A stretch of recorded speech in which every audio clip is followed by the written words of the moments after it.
त्राहिमाम त्राहिमाम जनता बोल रहा है। पहले हम महाभारत और रामायण में देखते थे त्राहिमाम त्राहिमाम बोलते थे, आज जनता छत्तीसगढ़ की जनता बोल रही त्राहिमाम त्राहिमाम। बिजली बिल एक गरीब का आदमी का जिसका 300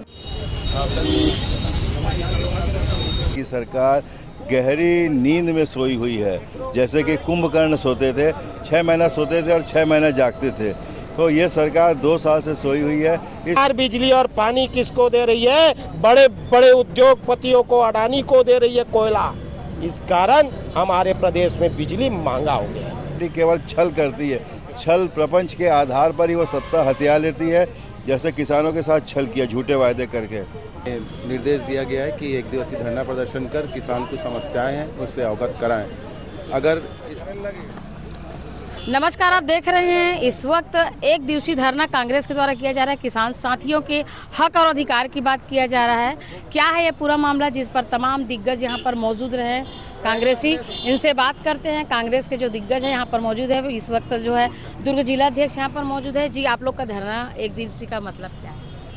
देखिए, किसान कांग्रेस के नेतृत्व में आज 1 दिवसीय धरना दिया गया।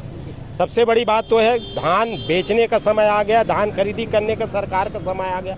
लेकिन स्थिति ये है कि हमारे 65% किसानों का पंजीयन अभी भी नहीं हो पाया। उसका मेन कारण है कि एग्रो स्टेक जो पोर्टल है उसमें इतनी बड़ी त्रुटि है कि 65% किसान उसमें पंजीयन नहीं करा पा रहे हैं। इस कारण स्थिति ये होगा कि 65% हमारे किसान धान नहीं बेचे। उसका कारण है त्रुटि है। सरकार जो केंद्र सरकार का जो पोर्टल आया है वो पोर्टल में त्रुटि है। उसका सबसे बड़ा कारण तो ये है कि सरकार को देखना चाहिए कि आज 15 नवंबर से आप धान खरीदी की बात कर रहे हैं, जबकि 1 नवंबर से आपको धान खरीदी करना था। 15 नवंबर को आप धान खरीदी की बात कर रहे हैं और आपका अभी तक के पंजीयन किसानों को नहीं हो पाया। ये सबसे बड़ी गड़बड़ी अगर कहा जाए। ये सरकार जो है, ये सरकार किसान हितैषी सरकार नहीं है, ये सरकार उद्योगपति हितैषी सरकार है। इसीलिए किसानों के ऊपर ध्यान नहीं दे रहा। 65% किसान हमारे प्रदेश के अगर धान नहीं बेच पाएंगे तो उनकी स्थिति, यहाँ की स्थिति खराब हो जाएगी। किसान फिर वही नीचे चले जाएंगे। जबकि भूपेश बघेल जी के सरकार में ये किसान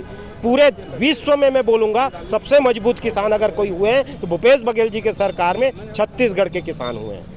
जी, बिजली को भी लेकर काफी बातें सामने आज पूरे प्रदेश में त्राहिमाम त्राहिमाम जनता बोल रहा है। पहले हम महाभारत और रामायण में देखते थे त्राहिमाम त्राहिमाम बोलते थे, आज जनता छत्तीसगढ़ की जनता बोल रही त्राहिमाम त्राहिमाम।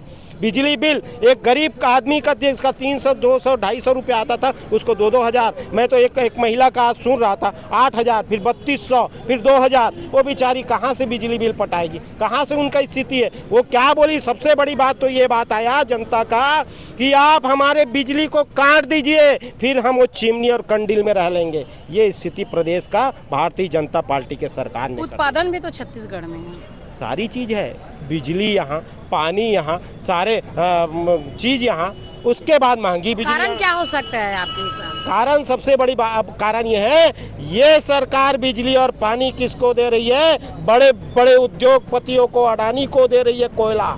इस कारण हमारे प्रदेश में बिजली महंगा हो गया है। परिचय बताइए। राकेश ठाकुर, जिला अध्यक्ष, कांग्रेस कमेटी, दुर्ग। इस धरने में दुर्ग के जो पूर्व विधायक हैं अरुण बोरा जी यहाँ पर मौजूद है। आज जिस धरने पे आप लोग आए हैं, इसका मुख्य वजह क्या है? इसका मुख्य वजह ये है कि प्रदेश की भारतीय जनता पार्टी की सरकार गहरी नींद में सोई हुई है। जैसे कि कुंभकर्ण सोते थे, 6 महीना सोते थे और 6 महीना जागते थे, तो ये सरकार 2 साल से सोई हुई है। इस सरकार को जगाने के लिए हमारे मुकेश चंद्राकर, जो किसान जिला कांग्रेस के अध्यक्ष हैं, उनके नेतृत्व में 1 दिवसीय सांकेतिक धरना दिया गया है। क्योंकि हम सब इस बात को अच्छी तरीके से जानते हैं, किसान हमारे अन्नदाता है और अन्नदाता के साथ किसी भी तरीके का अन्याय होगा, छल होगा, वो बर्दाश्त से बाहर होगा। और भारतीय जनता पार्टी केवल छल करती है, छल प्रपंच के आधार पर ही वो सत्ता हथिया लेती है। जैसे किसानों के साथ छल किया झूठे वायदे करके, युवाओं के साथ छल किया, महिलाओं के साथ छल किया, और वोट चोर के माध्यम से वो सरकार पे तो आ गई है। जो सरकार वोट चोर के माध्यम से सरकार में आएगी वो जनता की हितैषी कभी हो ही नहीं सकती।